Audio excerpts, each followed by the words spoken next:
جب بھی کوئی چیز اپنے محل کے غیر میں استعمال ہوتی ہے تو وہ خلاف فطرت چلی جاتی ہے، اور اصول یہ ہے کہ جب بھی کوئی چیز خلاف فطرت جائے گی وہ تباہ ہو جائے گی، اسے جلا دیا جائے گا، اسے کاٹ دیا جائے گا، اسے فنا کا سامنا ہوگا، کیونکہ خلاف فطرت یہ قدرت کو منظوری نہیں ہے۔ اس کی آپ مثال یوں سمجھ لیں کہ اللہ تبارک و تعالیٰ نے آنکھ بنائی ہے دیکھنے کے لیے۔ اب کوئی شخص یہ خواہش کرے کہ جی میں تو آنکھ سے کھاؤں گا، کیسے کھا سکتا ہے؟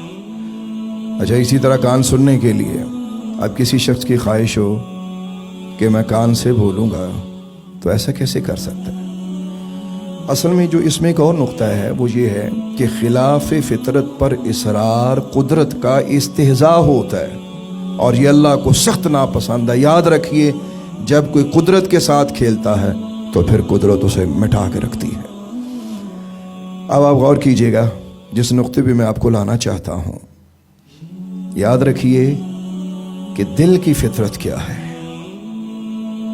اس کی فطرت یہ تھی کہ یہ معرفت حق و نور برحق کے لیے بنا، یعنی اللہ تبارک و تعالیٰ کی معرفت کے لیے اور رسول کریم علیہ الصلاۃ والسلام کی معرفت کے لیے بنا۔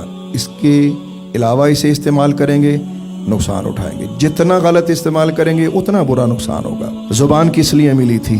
اللہ کا ذکر کیا جائے، رسول کریم علیہ الصلاۃ والسلام کا ذکر کیا جائے، اچھی بات کی جائے، لوگوں کو تکلیف نہ دی جائے، کسی کو فائدہ پہنچایا جائے۔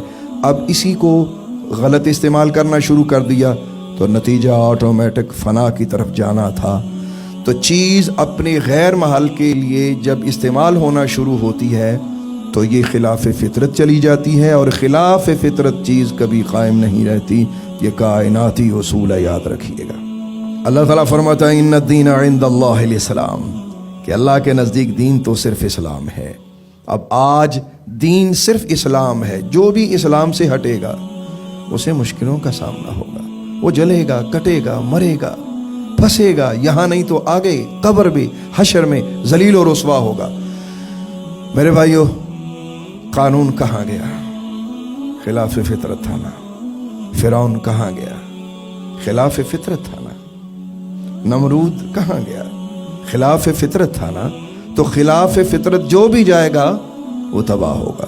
سرکار دو عالم نور مجسم علیہ الصلاۃ والسلام آپ تشریف لے کے جا رہے ہیں تو ابو جہل آپ کے پیچھے پیچھے نکلا، اور نعوذ باللہ استغفر اللہ بری بری شکلیں بنا کر سرکار دو عالم علیہ الصلاۃ والسلام کی بزام خیش تاخیر کرنے لگا۔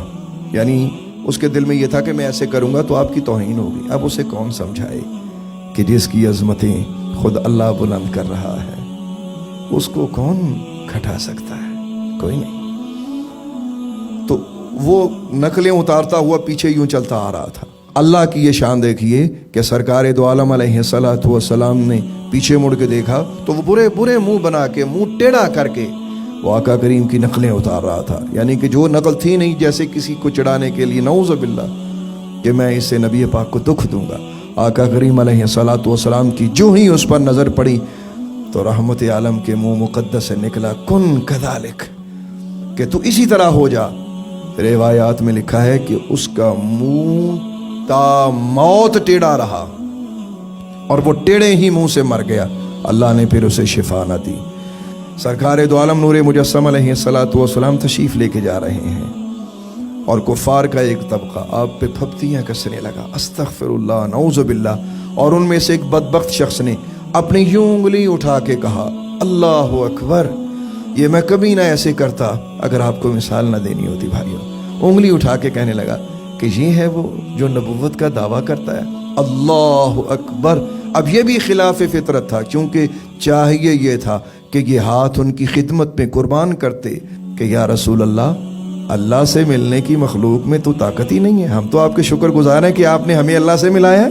تو خلاف فطرت گئے۔ اللہ کی نعمت کی ناشکری خلاف فطرت تھی، اور اللہ نے اس کے ساتھ کیا کیا سنیے۔ اللہ تبارک و تعالیٰ نے حضرت جبریل کو بھیجا کہ جبریل جاؤ، مجھے سخت ناپسند ہے اپنے حبیب کریم علیہ الصلاۃ والسلام کے بارے میں یہ رویہ۔ عرض کی یا اللہ کیا کروں؟ فرمایا جبریل ان کو اپنا ہونا بتا، میں نے تجھے اتنی طاقتیں دی ہیں، حضرت سیدنا جبریل امی علی نبینا علیہ السلام نے وہاں تشریف لے جا کر اس مجمع کو صرف اپنی انگلی مقدس لگانی تھی. روایات میں آتا ہے کہ ان کے جسموں پر بڑے بڑے زخم پڑ گئے اور بقیہ ساری زندگی وہ کوڑ کے مریض ہو گئے. آپ کو پتہ ہے کہ کوڑ کا مریض کتنا دکھ اٹھاتا ہے؟ اللہ اکبر. اللہ تبارک و تعالیٰ نے ان کو کوڑی کر کے مارا. کیوں؟ خلاف فطرت ہو گئے تھے. میرے بھائیوں، جب بھی کوئی شخص خلاف فطرت ہوگا تو وہ اپنے انجام سے دو چار ہونا پڑے گا. تو آ جاؤ، اللہ کے دین کو قبول کرو. دین اسلام دین فطرت ہے، اس کے خلاف جو بھی جائے گا وہ تباہ ہوگا. اسلام ایک ایسا واحد دین ہے جو ہر انسان کو بتاتا ہے کہ اس کی حدود و قیود کیا ہے، اور اگر آپ غیر محل جائیں گے آپ تباہی و بربادی کا سامنا کریں گے. آ جاؤ، اللہ کے دین کو سینے سے